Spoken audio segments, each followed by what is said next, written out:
नमस्कार दोस्तों, rainbow AI channel पर आपका स्वागत है।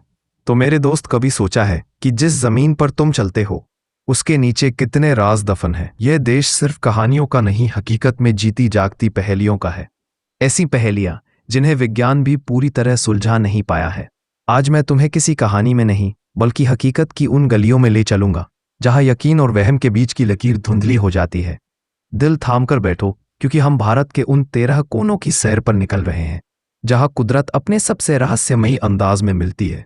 सोचो जरा, तुम एक नदी के किनारे खड़े हो, पानी की कलकल करती आवाज आ रही है, और जैसे ही तुम्हारी नजर पानी के अंदर जाती है तुम्हारे रोंगटे खड़े हो जाते हैं।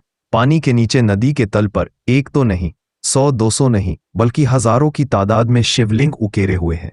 यह कोई सपना नहीं, यह हकीकत है कर्नाटक की श्यामला नदी की।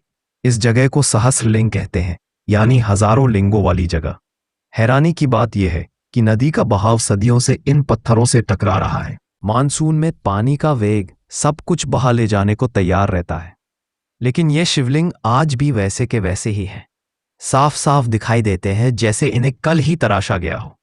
लोग कहते हैं कि ये 19वीं सदी के किसी राजा ने बनवाए थे, जो एक महान शिव भक्त था। वह चाहता था कि नदी का पानी भी पवित्र होकर बहे, हर कंकर शंकर बन जाए।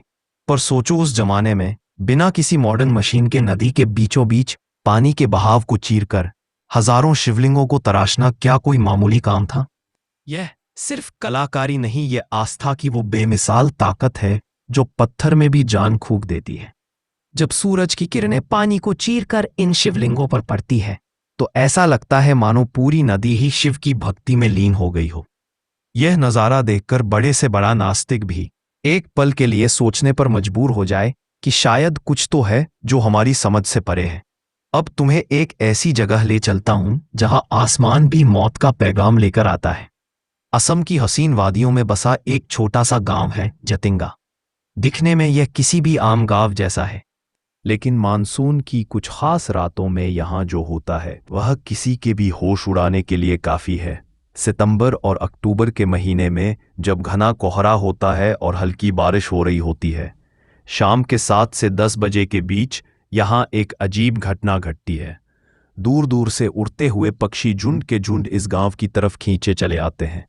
वह रोशनी की तरफ आते हैं, लेकिन फिर अजीब तरह से बेचैन होकर लड़खड़ाते हुए सीधे जमीन पर आकर गिर जाते हैं और मर जाते हैं। इसे पक्षियों की सामूहिक आत्महत्या कहा जाता है। सालों तक यह एक अनसुलझी पहेली थी। गांव वाले इसे बुरी आत्माओं का साया मानते थे। वैज्ञानिकों ने जब इस पर रिसर्च की तो कुछ थ्योरी सामने आई। कुछ कहते हैं कि इस मौसम में यहाँ की हवा में एक अजीब सा चुंबकीय खिंचाव पैदा हो जाता है जो पक्षियों के दिमागी संतुलन को बिगाड़ देता है। कुछ का मानना है कि घना कोहरा और तेज हवाएं उन्हें दिशाहीन कर देती है और वह रोशनी को अपना रास्ता समझकर उससे टकरा जाते हैं। लेकिन सवाल ये है कि ऐसा सिर्फ जतिंगा की एक छोटी सी पट्टी पर ही क्यों होता है? पूरी दुनिया में कहीं और क्यों नहीं? आज भी यह रहस्य पूरी तरह सुलझा नहीं है। वो रातें आज भी जटिंगा के लिए एक खौफ और रहस्य का पैगाम लेकर आती है। दोस्तों, अगर जानकारी अच्छी लगी तो वीडियो को लाइक और चैनल को सब्सक्राइब करें। वीडियो देखने के लिए धन्यवाद।